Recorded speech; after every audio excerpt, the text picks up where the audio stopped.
That pause was very telling as far as I'm concerned. Yeah, I mean, he wasn't single when we met. He was not single, No. but he is now. Yes. So you're dating a married man. Oh, how did you get it? So we have certain key elements of your psyche, of your like foundation as a human being, right? As you were saying, like, as we discussed already, you have a blend of components that make you who you are. But that facade in our mind becomes the new standard that we look for, that we thrive for. Are these patterns that you're going through, what are you attracting, is so beneficial, because then you'll be able, like, you're basically expanding your horizon of people that you'll be attracted to. Do you have your self-value to the level where you know you can match that person? You will be able to be in a relationship without constantly being triggered that something's going to go wrong. Those are the traits of a person who anybody should want to be in a relationship with, but or not. Once that need was gone, I'm like, okay, are we moving forward? Now, do you align with my current needs? And he wasn't. So you meet him and he is, and you're still married at this point, or you got a divorce? You're still married, and so when he proposes, like 3 months. You're still married. I mean, okay. Like in the gray area. Is it?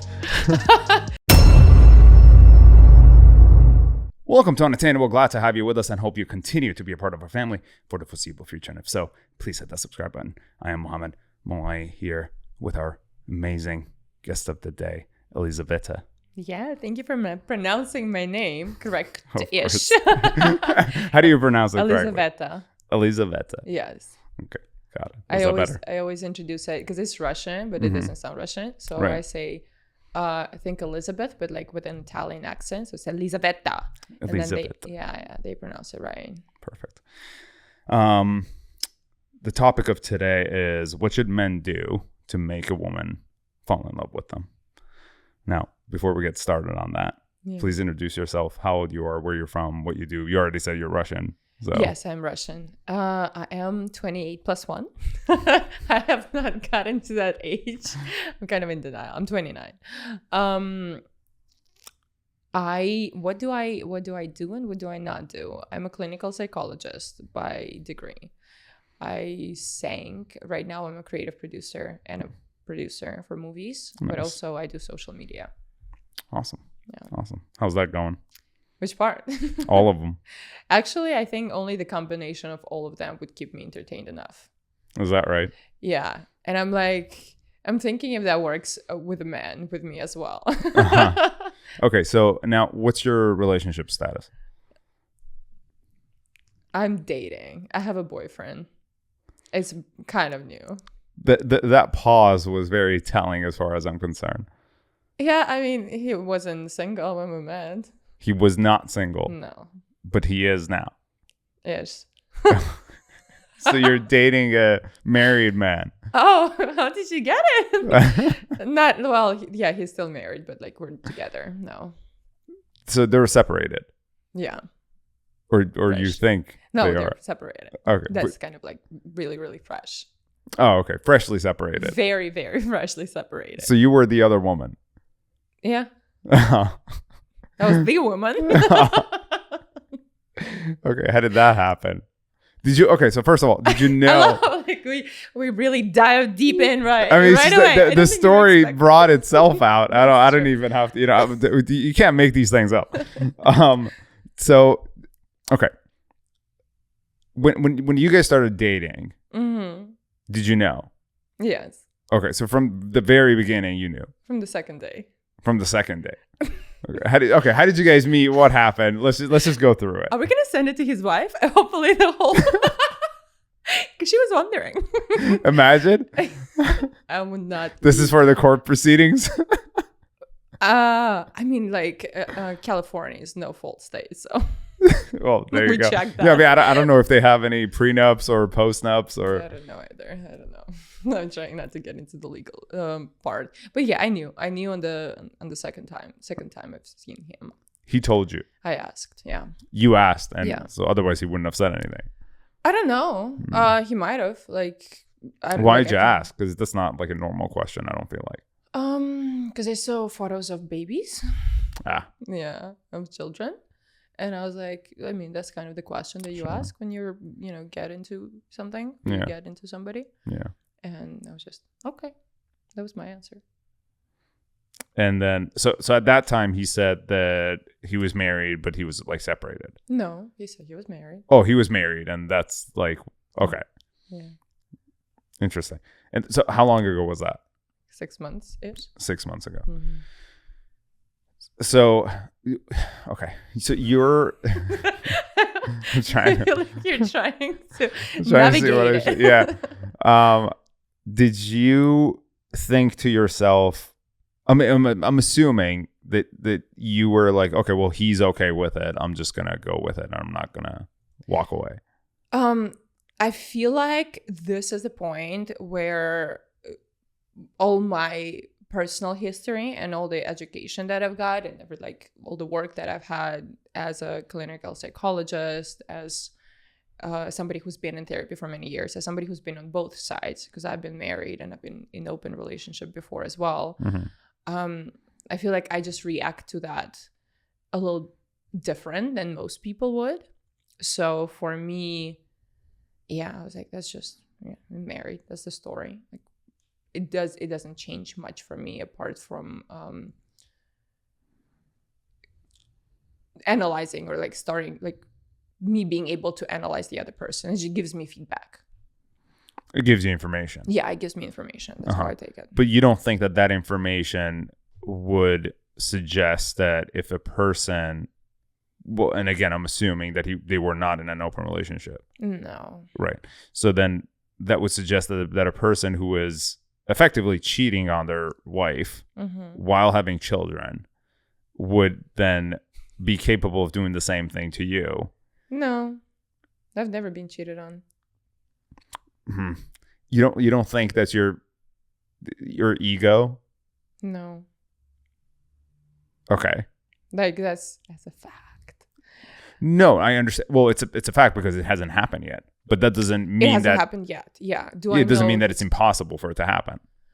I think in any relationship there are two people involved in that. So everything that goes in within the dynamic of any sort of relationship is a combination of two personalities.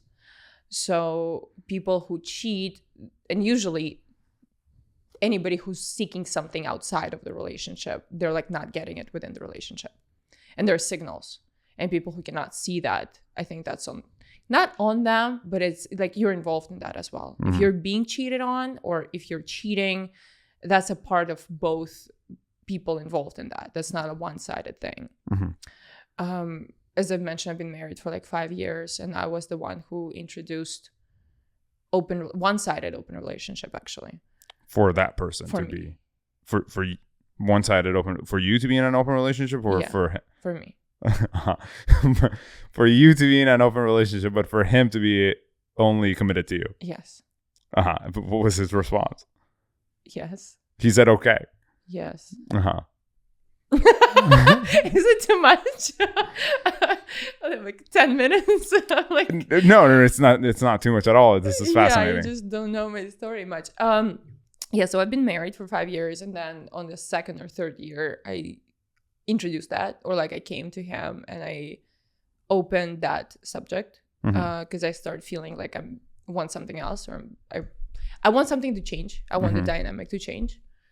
So I proposed that, and in a day we had a conversation. He agreed to that. I asked him if he wanted to. He never did.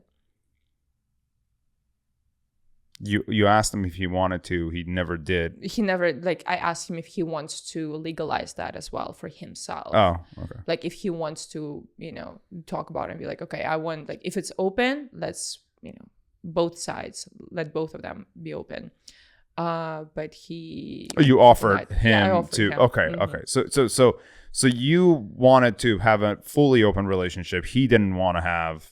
Honestly, an open he relationship. Could do whatever he wanted to do. I wanted an open relationship. Got it. Yeah, I wanted it for myself, and then I asked him if he has that need as well, and if that's he said something, no. That we should discuss. And he said no, that he was okay with what was going on. And then, so why did that relationship end, or the marriage end? Oh, I feel like I'm just story vomiting on you right now. No, this is great. I got pregnant. And okay, backing it up a little bit so I can give some theory or like backstory, more like breaking down not theoretically, but by a textbook of what happens in relationship. So there are different stages that a couple can hit. So first is monada, is like one person, then it's dyad, like two people, then it's triad, was like you're starting to have a baby. So you're as a couple or as any family, you're evolving through stages. And in my specific situation, we hit the point where we were kind of like explore the dyad fully, and it had to change. Something had to change. So there were two ways, either breaking up or like having a child and like moving and evolving to something different. So I got pregnant, and then it just started falling apart at that moment. So that kind of like ended it. And at the same time, like I met my now ex-fiance, but at that moment it would be like my future boyfriend at that moment. So that's kind of like how it ended. I got pregnant, I met somebody else. While you were pregnant? Yeah, I just got pregnant. Yeah, while I was pregnant. And I feel like that also kind of helped, and everything was pushing me towards ending the relationship. So it just happened kind of natural, organically. Now that I'm looking back at it, the dynamic just wouldn't be able to evolve to the triad.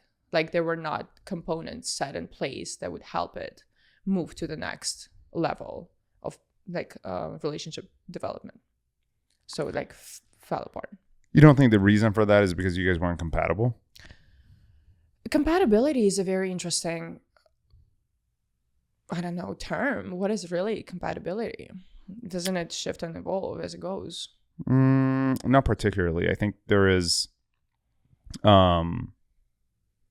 foundation that each person has as a person, as an individual, like as human values? Beings. Set of values, but essentially who we are. And if based upon those foundations and your values, you guys are not compatible, no relationship works. A lot of people want to force the relationship regardless of compatibility because there's attraction. And based on those attractions, they think that they're capable of making the relationship work because there is love and affection, or what appears to be love, but in reality it's just infatuation. And soon come to realize that the relationship is not going to work because the bottom line is they're not compatible. I would first kind of bring it back to you saying that, like, okay, we are who we are as individuals, but that is something that I do not fully agree with. Not with you, but just like my personal opinion, and something that I've come to understand throughout my life, because I'm not suggesting people don't change. People do. Yeah, we do have like what you really are is just a set of, let's say, beliefs, memory, like DNA predisposition towards something, certain traumas. So like all that blend is what makes you who you are right now. But then a person changes throughout life. And that's why I don't think we have somebody who can fully be compatible. Like we meet somebody at this point in my life, he would be fully compatible for me. And like we would click based on our traumas, based on our like background, based on our need, based on our goals, etc., etc. But then as somebody changes, that compatibility can get lost. Set of values, sure, that's something that I think a strong relationship should be built on, if you would have like aligned set of values, but that's going to last you as long as it can. I feel like for me, or at least in my opinion, the key to a long-lasting relationship would not only be the values that align, but also the speed of evolution. Yeah, it would match on a certain level, like with everything that I've mentioned above, like traumas, needs, wants, desires, goals, predisposition, DNA, ancestral, because we have that in us as well. Like we're attracted to somebody that we read as like our tribe, physically, by the tone of voice. That's your initial like likeness. When you like somebody, that's what hits. It's very animalistic at first. But then like if all these components do not match and evolve as you two go on in life, I feel like that's the key for a long-lasting relationship. And I honestly don't think that the concept of that is kind of outgrowing itself at the moment, but that's just my opinion.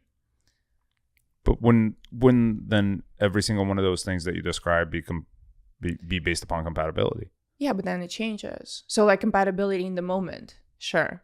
Would it be compatible in 5 years? If somebody goes to therapy, for example, that's how like a lot of couples break up after somebody goes to therapy and they're like, oh shit, like I had that thing coming up from my childhood about like, I don't know, my dad abusing me or my mom abusing me. And then they heal through that or they work through that. And then they realize that the partner that they chose was actually either triggering that trauma or like nurturing that trauma. And once they heal that themselves, the need is gone. So that component that was bringing you two together is now gone. Are you going to be able to like evolve, both of you? Or the other person is going to stay at the same level of evolution as they were when they met?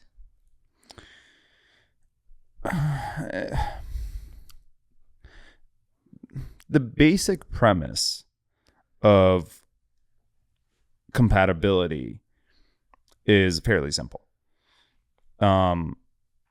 Do people change? Yes, absolutely. People change all the time. Throughout life, things could happen. I could get in an accident and lose my legs and my arms and whatever, and I become disabled and I can't do what I used to do. What attracted my wife to me at that time is no longer who I am as a person. I could become depressed. I could become useless, right? I could become angry at the world, at everything, and that drastically changes me. Anything drastic in life that would change a person would automatically change the compatibility of two people. The compatibility that you had with your friends, with your family, with the person that you're in a relationship with. Mm-hmm. That's with anything drastic. But normally speaking, generally speaking, with people who have normal lives for the most part, they haven't gone through anything traumatic, crazy dramatic in their life. They tend to miss the aspect of understanding themselves, understanding their values, and therefore being able to pick out what is compatible with them and what is not. True. Yeah. And that's why most relationships end. So really the question here is, in your relationship, when you're talking about the stages that you were going through, and there seems to be a pattern. I mean, I don't know the full history of your dating, but there seems to be some sort of a pattern with the need for a triangle. Yes, so to speak. And this is it seems that you need stimulation a lot more than a normal person does. Yeah, that comes from a narcissistic trauma. Mm-hmm. Yeah, everybody with narcissistic trauma would need that. Explain for the audience what that means, because I don't think people know what that is exactly. Actually, I wanted to back up into the values and like the compatibility, but like, okay, if we're getting to the narcissistic trauma, so we have certain key elements of your psyche, of your like foundation as a human being, right? As you were saying, like, as we discussed already, you have a blend of components that make you who you are. Mm-hmm. So the foundational one would be your like basic psychic like component, whatever. And there are different ones. Narcissistic one is the one that unfortunately gets so much bad reputation, especially on like reels and social media. Like, oh no, he's a narcissist, run away. She's a narcissist, run away. Red flag. But like 80% of population in this day and age have narcissistic trauma and personalities. Yes, because narcissistic personality basically is the one that like needs a constant approval. We live with social media, everybody's like getting bigger, faster, stronger, richer, prettier. Like you have this competition level that you grow up with or Mm-hmm. among. Like it's an undeniable part of our lives. You always go and scroll and somebody has a bigger yacht or like bigger podcast, I don't know, like beautiful girl or like prettier nose, etc., etc. So that need is kind of ingrained within us, and our parents kind of helped us with that as well. Even in school, who got the best mark, who got the best grade. So these are all what creates a narcissistic personality, when you need that kind of like jumps from, oh, I'm the best, and then I'm the worst, I'm the best, I'm the worst. So it's a constant roller coaster, Mm-hmm. emotional roller coaster. And as somebody who is an open narcissist, or I have a narcissistic personality, so that need for constant approval is within me. That kind of leads to a lot of things, or a lot of patterns that I know, about myself throughout life. That probably something that had to do with like triangles and stuff. Mm-hmm. But coming back to the need or initial component of compatibility, like for example, when I met my first husband, I just got off of like drugs and alcohol and a lot of like party lifestyle, because I moved out when I was pretty young. I moved out when I was 16. Mm-hmm. And I always needed, or like I always missed, like warmth and love from my mom, like motherly love, Mm-hmm. like motherly nurturing love and need and approval and acceptance. That was kind of one of the biggest needs that I had at that time in my life. And that's when he came in and we clicked on that, because he still is. I mean, I don't know. He has a second wife. I have no idea how he acts with her. Nurturing and loving and like just accepting. And that's something that I really needed at that time. Like that was, I wouldn't say that's my value, but that was my biggest need. I wouldn't be able to be, for example, with a man that I'm with right now back then. Neither would my partner right now would be able to be with me right now, like a few years ago. Mm-hmm. So it just wouldn't You wouldn't be click. compatible. Yeah, we would not be compatible. So that's why I was like, it changes and it shifts. Like I cannot promise anything in my relationship for the future. I can have a trajectory and we can work towards that. But I feel like in any relationship with any people, you have to understand there's always something that there are like variable components to it. So it's about a daily choice of like being with somebody else. Do you make that choice today? Are we still compatible? Are you kind of checking on that? Something needs to missing? Something, has to change? I feel like in my first relationship, once that trauma was healed fully and I started wanting something else, that need my partner wouldn't be able to close. And I wasn't like, I would not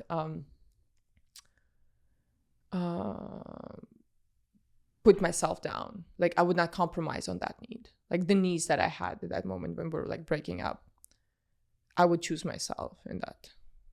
At that It's time. just, it seems interesting to me that you couldn't get what you wanted even in an open relationship. It wasn't even that. I feel like I just like as one of the parts, like one of the parts that was missing for me. And then I was like, okay, maybe I should go and seek somewhere else. It actually worked pretty well for another 2 years. It's that at that point where it was like, okay, what's the next step? What's the next need? When you evolve pretty fast, when you live a fast-paced life, when you're like educating, going through a lot of transformational programs, of course it's hard. It would be hard for a partner to match. A lot of people I know, they get into the same family and they would live pretty steadily with the way their evolution speed would align. So that's something that like. So what was it changed. specifically that you needed that you couldn't get? I started making more money. I Mm-hmm. started wanting different things in my career and in my lifestyle. Mm-hmm. And that became more of a priority for me. Like I changed as a person as well. Like if my first need initially was that, oh, somebody loved me, somebody like warmed me, somebody accepted me. Then once I felt that, which I'm forever grateful for him, like that he's a big part of my life. He was a big part of my life. Once that need was gone, I'm like, okay, are we moving forward? Now, do you align with my current needs? And he wasn't. So your current need at that point was the financial freedom. Yeah, I wanted stability. to grow. Yeah, I wanted to like hit different things. I wanted to live a different lifestyle. I wanted to expand. And he wasn't willing to do that. I don't think he wanted that. Or he wasn't capable. Okay. Yeah. It's not like capable, not capable. I think like that wasn't a part of his values. I think those just weren't the settings that he was comfortable where he was, and he didn't want to get he didn't want to change past that. Okay. And that's like something you either choose to compromise, or you choose to move on and choose yourself at that point.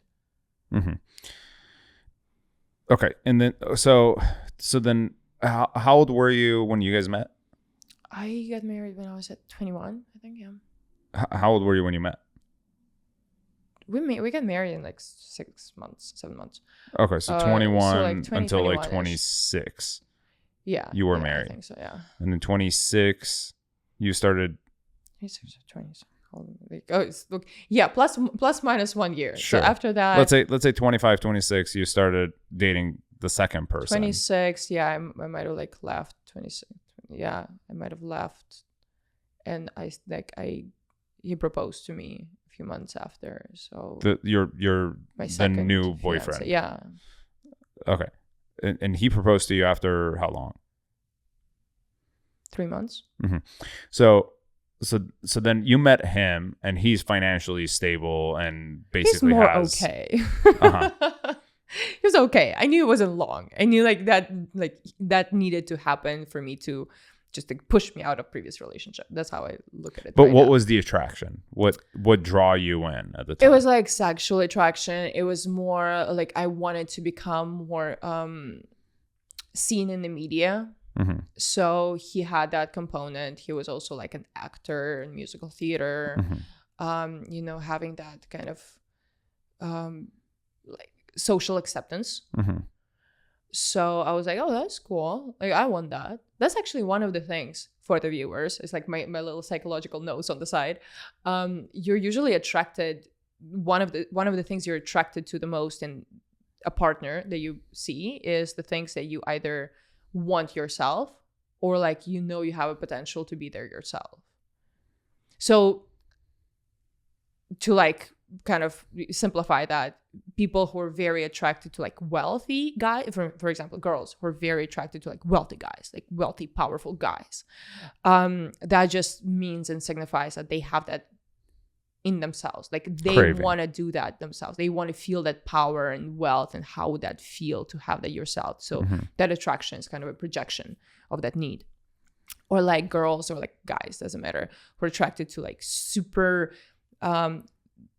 ripped physique, like six packs, or I don't know, anything like in that nature. That means that I actually have a couple of friends like that who struggled with weight for a long time, or like struggled with self-image. So they would project, and they would like get so into, guys with six abs, like model looking GQ, etc., etc. So it's always like that component is within all of us. So we see something, we're like, oh God, I want that for myself. And you're like attracted to somebody.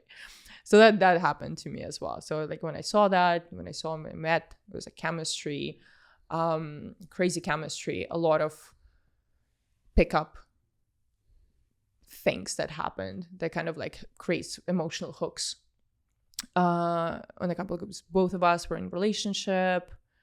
I was pregnant at that time. The distance, the inability to be together. He lived in like Italy. So all of that kind of triggered, and like it was just very exciting. And that's something that always, would be a good component to start a relationship. Not the healthiest one, but it's always going to be there. It's always that like emotional charge. And then, okay, so you meet him, and and you're still married at this point, or you got a divorce? You're still married, and so when he proposes, like 3 months. You're still married. Okay. Like in the gray area. Is it? Technically, we're split. Like we're split already. Okay, I left my ex-husband. And he knows. So your ex-fiance knew that you were still married at that point. I think it was in gray area. Okay. So then he proposes, and you say yes. Yes. And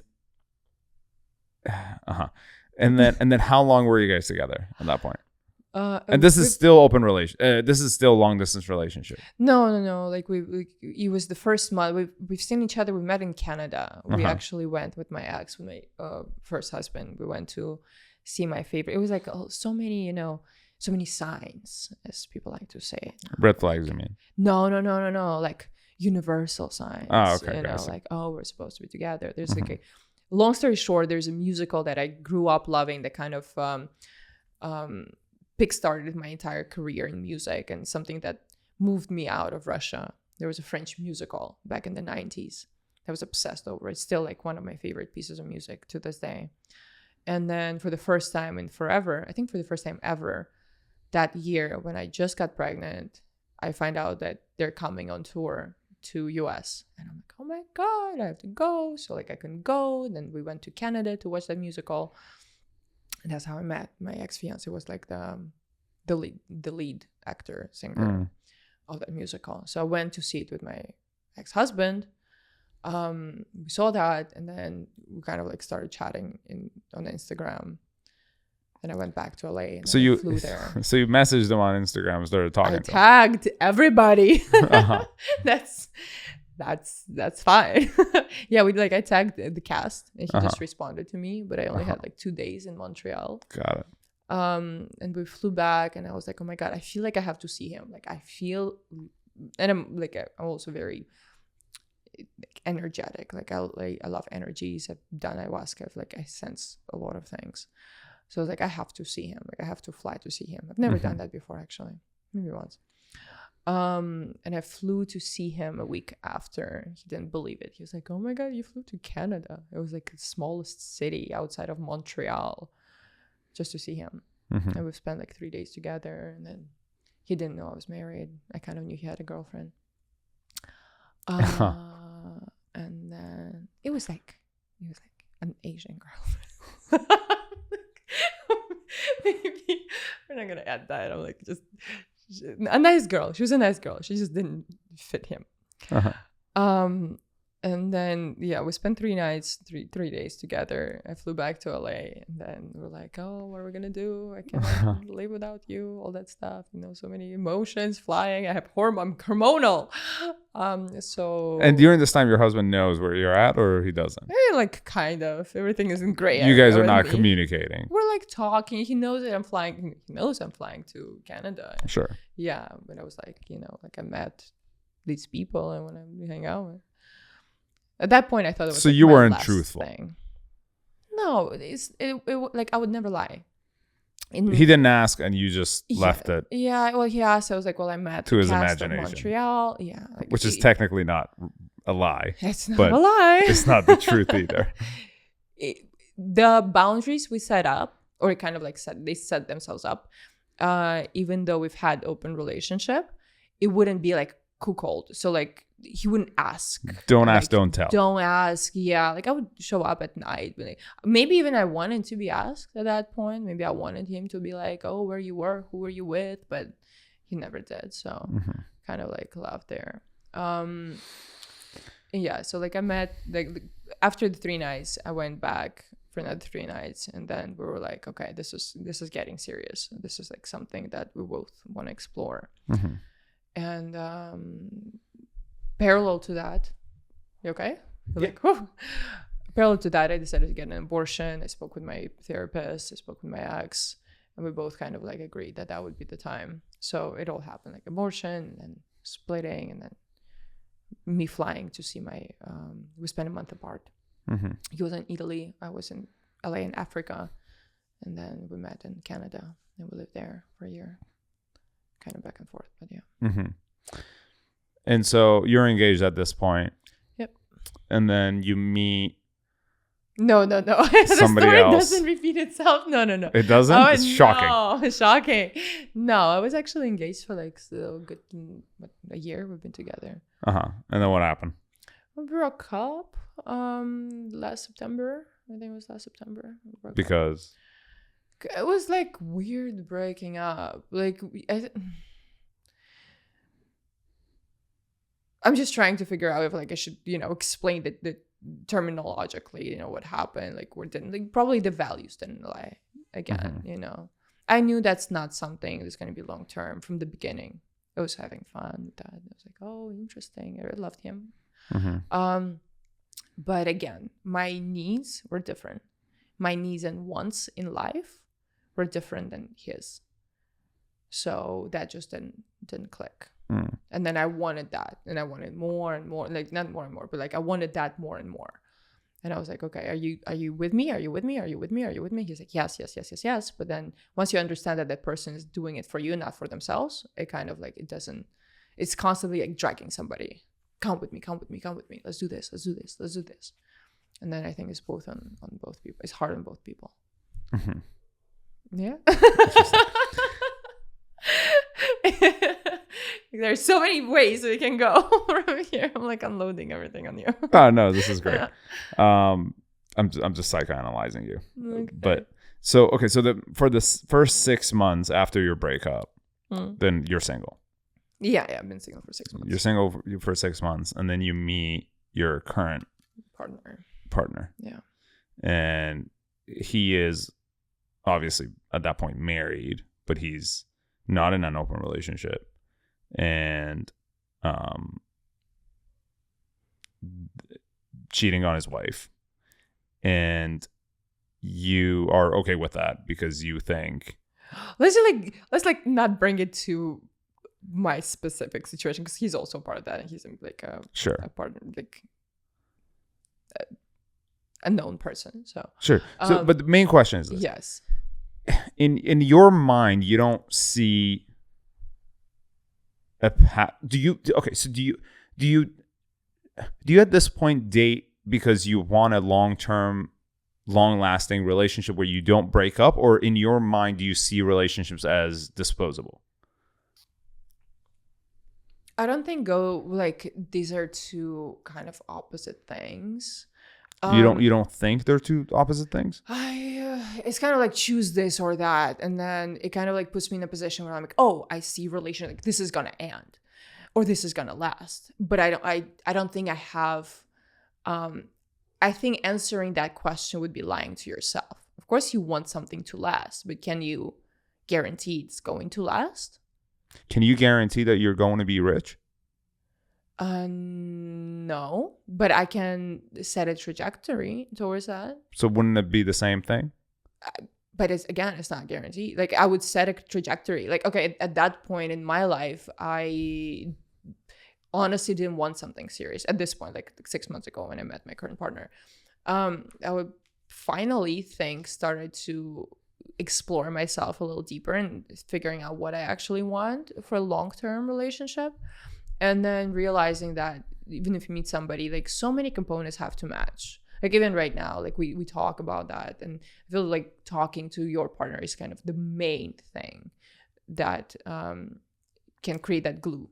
And like, communication, you mean? Communication, yeah, talking and setting goals, and like knowing that nobody in the couple is doing it for the other person.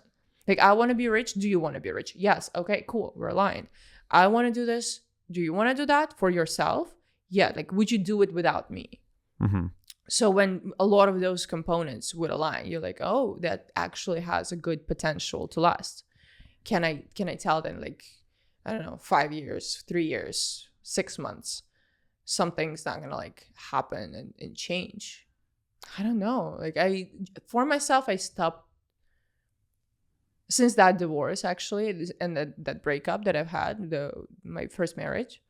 That's also the year I've done ayahuasca, because I feel like I'm somebody who needs to control everything, and I've had my life planned out. Even when I got married for the first time, I was like, oh, this is when we're going to have kids. This is when we're going to do this. This is how we're going to travel. This is how we're going to spend our like 10-year anniversary together, et cetera, et cetera. It's like I planned everything. I wanted all that. But then when something goes sideways and you don't know how to cope with that, because you have all these expectations from life, from your partner, from relationship, and you're like, everything's just falling apart. What do I do? Oh my God. And that's when you realize that you're not in control of anything. You're not even in control of your relationship. You can do what you can do what you want, and you can do what's serving your needs at this very moment. And if my need is like to have a partner for a long term, I'm going to do everything I can for that. If it doesn't align, it doesn't align. But is that your need? I'm open to it. I'm exploring. I'm figuring it out. I've been married before. Does it sound intriguing and interesting? Yes. Do I know what's going to happen later? No. Is there something I won't be able to like cope with? Is it going to be something that comes up or like something that changes and it's just going to be like I'm clicking? I don't know. I was saying that. First time I'm like dating somebody who has kids. I'm very narcissistic. How am I going to feel about that? I don't know. I ask all these questions, but I don't have the answers. I don't think anybody can. Interesting. Okay. So And where the pause? do you think that in the relationships that you were in, who do you think was the toxic one? Me. In all of the relationships, do you think that you were the toxic one? Why do you say that? Well, what is toxic, really? That's funny because I do like toxic psychology. Toxic. I don't think one person can be toxic in a relationship. You don't think what does that mean? You're suggesting like that both people, you know, like when somebody's a drug addict and they get into relationship, both of the people are toxic because the other person wants that too. You're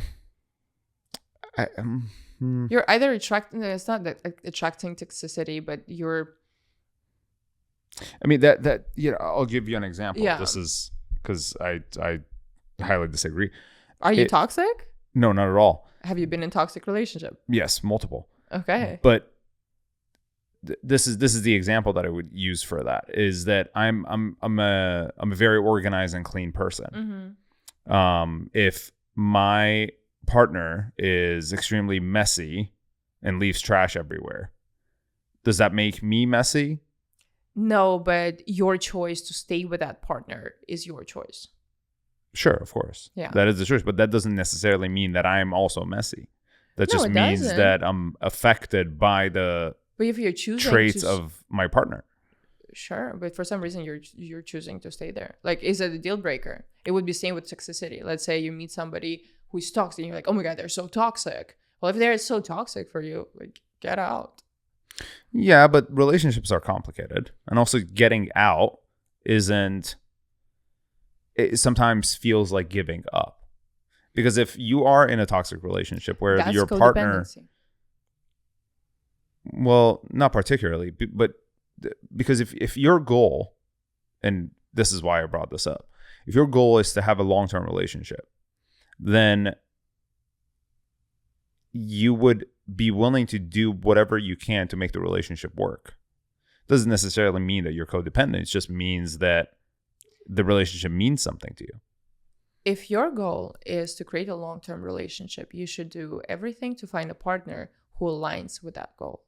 But if you're trying to drag somebody into a long-term relationship that does not show those traits, that's on you. You can try to make a cat, do tricks. A cat doesn't want to do that. It's going to be like you're choosing that. It's same like why I brought up the drug addiction or like addictive relationship. It's also a toxic relationship, right? One partner is dependent, but then the other partner chooses to stay with them because they want to get him better, her, doesn't matter. They're like, I am going to save you. I'm going to help you. I am here for us. I'm here for a relationship. But these are the traits of like codependency and both, whether they want to admit it or not, are kind of getting off of it, of this help me save kind of chase. If somebody wants to create a long-term relationship, they would probably go to and choose partners that show these traits of like secure, aligned, listening, supportive, etc., wanting to have a family, like all these things. Yeah, of course. I mean, those are the traits of a person who anybody should want to be in a relationship with, but or not. Well, the rest is fun. I think you should. But sometimes you end up with well, first of all, lack of self-awareness Yes, I think that's is the a main big reason why you would end up in a relationship where you're not necessarily in a position of being able to make the relationship work long term. Yeah. And that's also the other part of being in a successful relationship, aside from the compatibility aspect of it, is self-awareness, self-discovery, self-awareness. mm-hmm. Yeah. And for me personally, one of the biggest self-discoveries that I had was understanding what I was attracting and this desire to fix. There you go. Yes. And once even your cleaning example was kind of showing that. Which is, what do you mean? Which is like, I'm so clean, but she's so messy, so I'm trying to fix it. Well, yeah, I mean that certain things show up later on. Yeah. But I think as the younger you are, the less you're aware of certain patterns. And also patterns don't happen until it happens multiple times. Otherwise there wouldn't be any patterns. If something happens one time and you're just like, oh, well, maybe this was a coincidence. Maybe this was just a person that I met, but then it happens twice. Yeah. And third time, now you all of a sudden got a pattern. So once you recognize it, then you're like, okay, well, this is what I have to avoid. But the one thing that I used to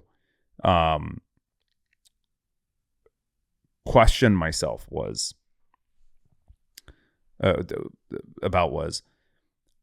how do I pick these people without knowing them? Because that's the biggest part of your subconscious, is that you're attracted to the person without even knowing them yet. And you're talking to this person and you all of a sudden have this energy towards them, this draw. But you've never met this person. You've never had a single conversation with this person. So how is it that all of a sudden it turns out that this is the exact same person that you have been dating over and over again? You want me to answer that, or it's kind of like an open question? Well, it's an open question, but you could answer it too. 80% of our communication with the external world happens non-verbally. Mm-hmm. So you pick up on some of the very, very tiny movements or voice changes. Like, our subconscious knows so much more than we can process. So it can be anything from like a certain way a person like squeezes his eyes. They're like, your mind would pick up on like, oh, they're like sleeky, or like something like, hiding things. So we know these things, and like we communicate so much. That's why I was like, even when I was teaching women about relationship, there is a good example of like your perfect partner, the one that you like write out, 100 things that you want your partner to be like. I want this, that. He might be standing in the same room with you, but you would not notice him because your traumas are going to attract you to somebody else. And that's why like personal development and like figuring out what happens to you, what do you want, what exactly like are these patterns that you're going through, what are you attracting, is so beneficial, because then you'll be able, like, you're basically expanding your horizon of people that you'd be attracted to. Like if before I would be like very it's actually funny. One of the things that I like I know that for myself, I love criminals. Mm-hmm. And I would be like, I know that I'm able to pick somebody who's been in shady business out of a room full of people. Right. I would like just know. Right. How do I know that? I don't know. I know that's a part of my like psyche, not psyche, like, oh, I can see things, with God's power. Like that's a part of my subconscious. I was in over the other night, like with my mom. My mom was visiting out of town, and we're just having dinner, and like this, guys come over, like invite us to join, like 3 identical guys, all bald, all Jewish. younger, a little older, and a little older. And I'm like, you are going to be my friend. Who are you? He was in jail for like 30 years. I'm like, how did I know that? I don't know how. But like, I knew that that's the energy that like I resonate with. That's something that you resonate with on your subconscious level. So same thing with choosing partners that are going to help you relieve your traumas or like try to heal that. Because what happens with our traumas is something that has not been closed, like some sort of unclosed movie or process or gestalt, as it's called, within your mind, within your psyche, that wants to close it, wants to find a different resolution for the conflict. So your mind is always going to try to find that person, and you're going to try to do a different ending with that. Like, for example, you have an abandonment issue, like your mom or dad abandoned you when you were a kid. So you're going to try to find somebody with similar traits of like people who your mind knows are going to abandon you, but you're going to try to fix that. Your subconscious, not you personally. But you're going to try to like change the outcome. You're going to keep choosing those guys or girls. You're going to keep choosing that image of a human being, trying to change that. Oh no, they're going to love me now. I'm going to be able to like not relive my abandonment issue. But then it's going to keep happening unless you work on yourself. And then your spectrum of the people that you see just broadens. Yeah, I mean, the reality of it is that our subconscious is a collection of data that we have picked up throughout our life, whether it's visually or by hearing or by physical touch or whatever it is. And over time, this collection of data becomes a part of our psyche of decision making. And every decision that we end up making, regardless of whether we know it or not, is affected and influenced by those little data that has been accumulated for however long we have lived. And 7 generations before. Yeah. Actually. Yeah. That is also true. So do you ever think to yourself that you have, in order for you to, it seems like you're happy with where you are. Yeah, very happy. And it doesn't seem like you want to change anything. I feel like I'm in a constant process of changing. Constant. That's why it's so hard for me to like predict anything that's going to happen in a year or two, et cetera, et cetera. And I just came in peace with that. It's a very liberating thought. Very liberating. Of just knowing that you're doing everything that is satisfying your needs right now, but you're not holding on to that, trying to control the outcome. You know what I mean? So I'm very aware as to what I'm drawn into in relationship. I'm very aware as to like things that trigger me or not trigger me. And then I choose which things I'm like work through or not. For example, I like criminals. I don't want to work with that. I don't want to change that. I have a lot of powerful friends. Or like, I don't know, I changed the idea of a man that I see next to me because I'm evolving. I'm like, okay, now I feel like I'm ready to match a man that I'm envisioning next to me. This is also about that. Like, you can create a perfect image, an image of a perfect mate. Or perfect, somebody. I don't know. A lot of people like Timothée Chalamet for girls. I don't know what's like the biggest girl crush right now for guys. I don't know. No, nobody. I suppose. Sabrina Carpenter. I don't know what other names are out there. Yeah. Okay, like Angelina Jolie. Whoever, yeah. Sure. Wait, let's choose like Angelina Jolie, right? A sex symbol, or Megan Fox, and they're like, oh, I want to have that. But then can you match that internally? Like, do you feel like do you have your self-value to the level where you know you can match that person? You will be able to be in relationship without constantly being triggered that something's going to go wrong. So I feel like I'm in a good spot where I'm like working on myself to up that value, which helps me attract a different partner. And, going through my personal traumas, like going back, I'm constantly in therapy, which I recommend to everybody to do. But like you're figuring out, you're like knowing what triggers you have, where you're like feeling weird or feeling this and that, and so in certain ways. Why, you know, why I like triangles, love triangles. Why do I want to compete with somebody? So it's constantly there.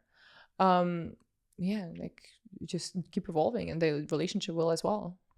Will you ever be in a monogamous relationship? I'm open to it, yeah. But you would prefer an open relationship? No, not really. If all my needs are satisfied in the monogamous relationship, they're like certain sex life, if like your partner is open as you are, if you're compatible on a lot of different things, because sex is also a lot about trust and, you know, the intimacy itself. Mm-hmm. It has to do with just opening your, like, I don't know why I wanted to say I'm not a sex addict. I'm not a sex. That's a confession. It's like a lot of different components that has to click within the relationship. I was in monogamous relationship for 2 years and for another year. Different partners though, but still monogamous. I'm open to it. Let's see what happens next. Interesting. Okay, so what are your thoughts about that? About monogamous relationships? Oh, yeah, let's do that. Monogamous relationships do not work. Oh, I did not expect that. Okay. Yeah. I think the generation. This is my biggest theory, I suppose. Is that so help with all these dirty clothes? That was not the issue. Yeah, no. I believe that we are no longer in the culture, part of the culture that used to be our parents and our grandparents. Yeah. I think the world has changed, and a lot of people are still stuck in the same era as our parents and their parents before that, for that matter. And that is incredibly ignorant, because the reality of it is that we are now exposed to so many outside information and so many outside temptations and so many outside desires that the relationships that we're in cannot possibly give us the or fulfill us the way that we need. And so most people tend to resent their relationship, not understanding why they feel the way that they feel. But the reality of it is that they're feeling that way because the society is making them think that what they're in is not enough. And they're seeing all these different things and they feel not enough. They feel that their life isn't what it should be because all these other people have all these other things. And, you know, whether it's beauty, whether it's money, whether it's power, whether it's status, we're constantly exposed to a lifestyle of others, not understanding how they even got there, or, you know, what really truly is what they're going through. What we see is just merely a facade. But that facade in our mind becomes the new standard that we look for, that we thrive for. And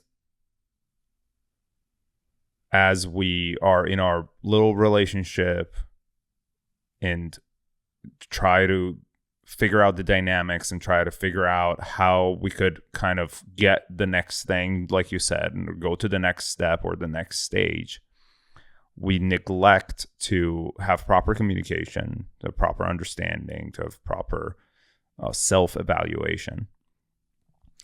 And relationships end. And relationships end because you start to resent the other person. You start to resent yourself. And you start to fight. You start to get into arguments. And you're no longer compatible as you thought you were one day. And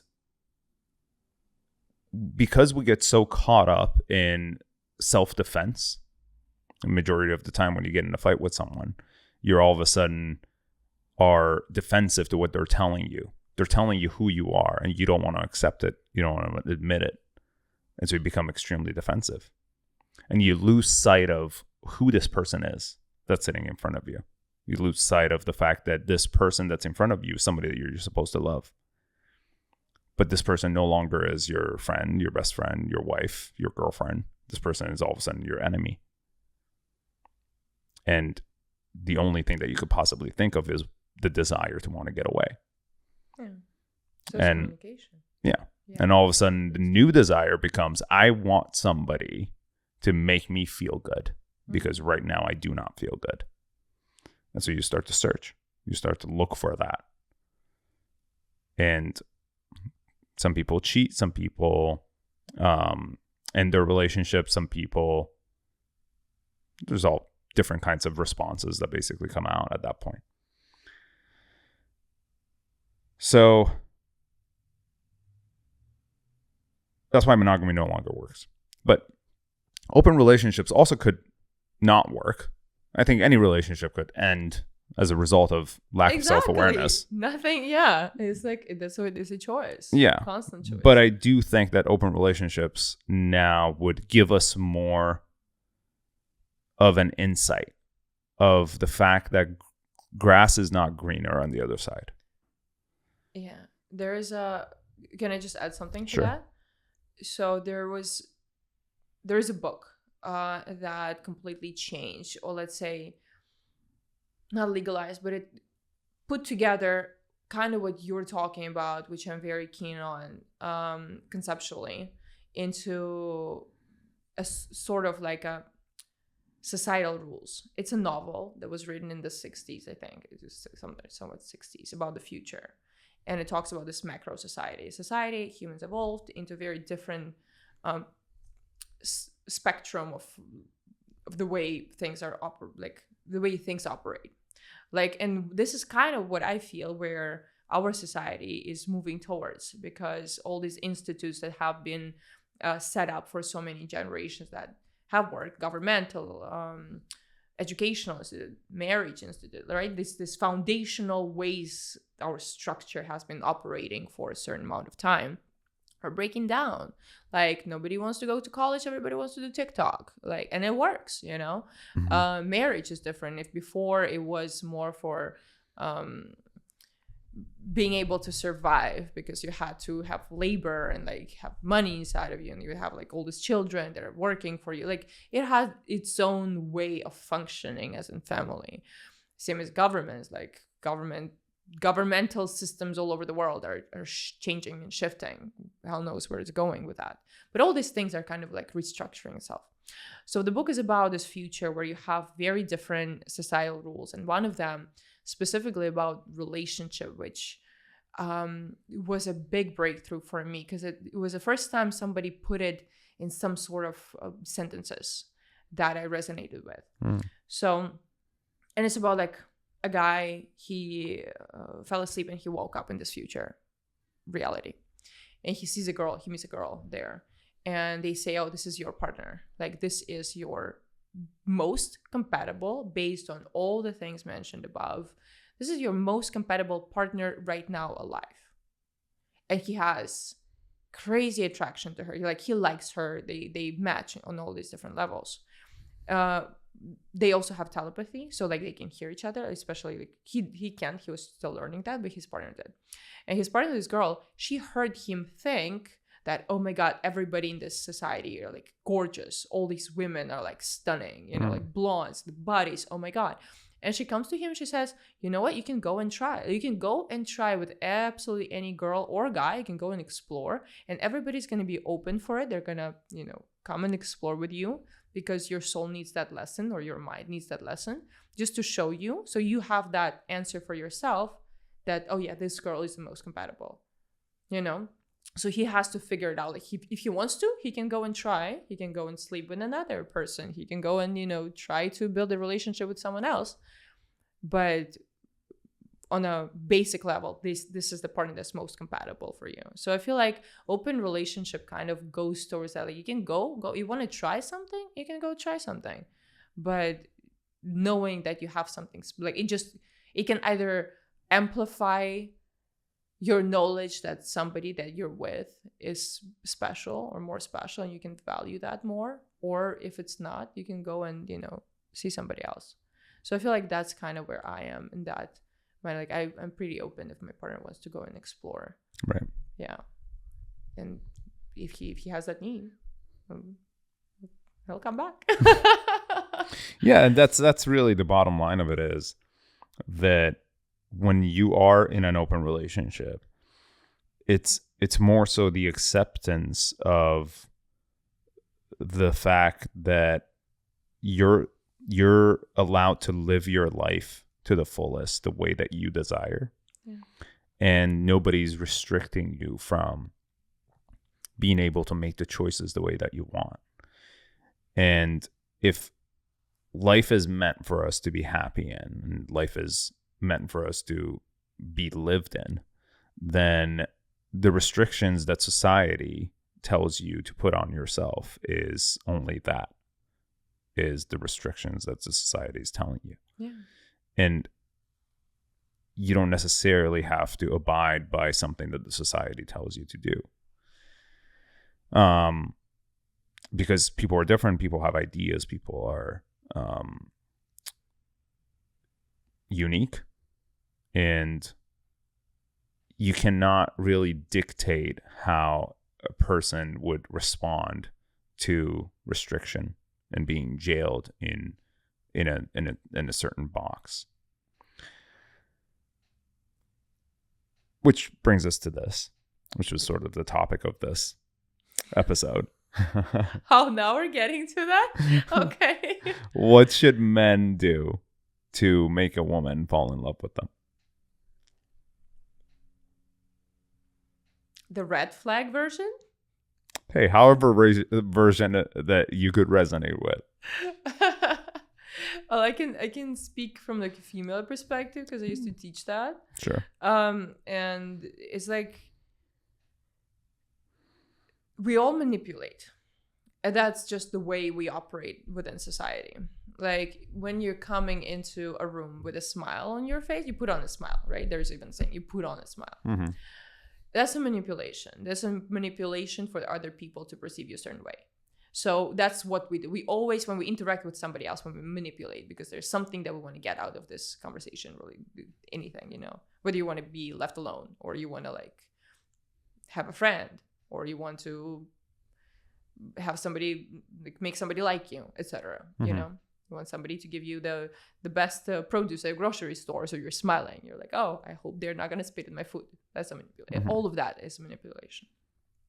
So there's certain ways and anchors that happen in the beginning of relationship, any sort of relationship, like romantic ones, that strengthen that connection. Of course, the initial one has to be there. Like it's hard to make somebody like you if that initial animalistic attraction is not there, and it's not like how beautiful or pretty or well done you are.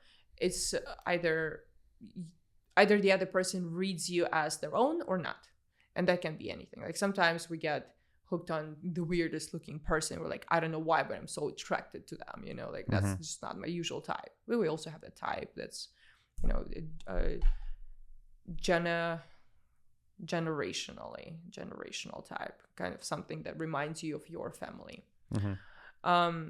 So that might be like tone of voice. I already talked about that tone of voice, the way somebody blinks, the way somebody smiles, or the smell, any of these senses. You read someone, you're like, oh, I'm attracted.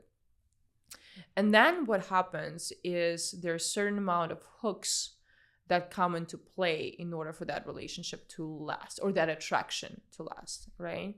Like, for example, Hinge or like any dating apps never worked for me because I just don't have that. And like, I don't know who this person is. I don't know if the energy is going to be aligned. Like, Mm-hmm. I don't want to waste all this time on like just going and be like, oh, no, yes, no. So when you meet somebody, I can like give you, top 5 things that a man can do, Sure, or yeah. a girl can do. Yeah, go for it. One of them is the inability to be together, like some sort of a challenge that you both have to go through to see the other person or to like meet. Doesn't matter. It can be being married. It can be like I can't today, and like constantly dragging like setting a date and then canceling at last minute, or like, yeah, we'll see you, and then just vanish and be like, I'm so sorry, I couldn't do it, but I'll try my best to do next time. So some sort of that emotional roller coaster that needs to happen so that the value of you emotionally raises. That can be like any sort of, like I've mentioned one of the examples. You can do anything. Sure. I had like girls do all different stuff about that. Then it's like, what else can there be? Inability to be together. I'm just thinking about like something that can be transformed into man as well. Some sort of like save me or I'll save you. That's another game that happens. Can you like? Is it okay with the microphone? Like, yeah, you can just bring it in. Yeah. So it's helping her when like she like mentions something about choosing become the savior. Color. Yeah, become a savior or be saved or like asking for help. Oh my God, I need this, and then she has to do that, and it works for both parties. Like sometimes it's like, oh yeah, I don't know, like I need to. Like my back hurts so much. Like I have to say I don't have any doctors in LA, like, or I really need this pill or like this something from Walgreens, and like having that because it's a very big emotional anchor as well. Like when you're saving somebody or you're being saved from something. So yeah, mostly it's like these create these scenarios, these anchors of like I have him, I don't have, like I have her, I don't have her. Wait. I'm saying it to men. So yeah, so for a girl to feel like, oh, I have him, I don't have him. I have him, I don't have him. I have him, I don't have him. I have this one friend of mine, and he does that with so many girls. It's crazy, but it works on like the best of the best. Like he's like he would be like all lovey and kissy and like ask, I will take you out. We'll go out for sure. We'll go out tomorrow. Just you and me. And then like show up, and then his friends show up accidentally. And they're like, what the fuck just happened? Like when you're just being very unpredictable in this ways, but then you have to give something as well. So like that anchor is always constantly bouncing in and out. And that's kind of like the basic of it. For more, I don't know. Fascinating stuff. But actually, like it, if you look back at any relationship that you've had, like for example, personal, you can like just go back and analyze that. Most of the relationship that we start or we jump into in the beginning might have these hooks just happen organically. Sure. Like something like, oh my God, I met this person, but they left for like 2 weeks. They had to leave, right? When we were supposed to like see each other, or like something happened in their family, et cetera, et cetera. Like it could happen organically, and then you cannot explain why your feelings rise for that person. You're like, there's something special about them. Oh my God, that's my soulmate. But in reality, it's all these like anchors that are happening and like triggering your emotional system. You said something along the lines of my girlfriends do some of these things all the time. Yeah. What was it specifically? Did something specific come with it? Yeah, I used to teach pickup like for women and like tell them how to do this thing. Kind of like breaking it down or explaining it because there are a lot of water, not even on social media, in movies. There are like so many expectations or like fantasies about the way relationship work. It's always like it has that flirt of it's just the energy. We're meant to be together. Like that's my perfect partner. But nobody digs deeper and just explains it mathematically. Kind of. That's what it is. And you're like breaking it down, seeing like, oh, this is why that happened. This is why I feel this. This is why I feel that. I feel like it just simplifies life. But yeah. You're just like nodding.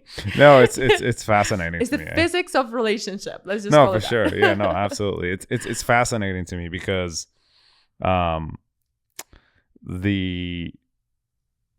this attempt to sort of break down every single aspect of a successful dating dynamic or relationship into pieces where other people could repeat it. You know, when you were talking about pickup, for example, is a very fascinating process to me. It's all over the place. Like, one of my favorite examples, if you watch even the movies, like 50 Shades of Grey, or like all these big love stories that girls just get, you know, wet about. Like, I want to meet Edward Cullen, you know, the Twilight, or like Sex and the City is a very bad example. I mean, it's a good example of what not to do. Right. But yeah, like Twilight or 50 Shades of Grey, if you really break down the way the characters behave, or the way the main lead character, female characters, were written, that's how I got actually into cinematography. Because when you're writing a script, and when you're writing, creating, developing characters, you have to understand the way they have to be or behave in order to get into a specific situation. Right. It's all very breakdownable, you know. Yeah. So both of these girls, both of these characters, they do perfect. They have so many pickup techniques that they're using subconsciously, unconsciously. Right. Marilyn Monroe, Angelina Jolie, Megan Fox, like all these people that you watch, you're like, oh, it's nature, charisma. It's easily debunkable in that way. Interesting. Well, same with men. Final question. We asked everybody this. It's our kind of outro now at this point. Is the green bubble a red flag? Green bubble? Yes. Red flag? Is it a red flag? What's a green bubble? You know, when you get a text and it's green. Oh my God. You have a green bubble.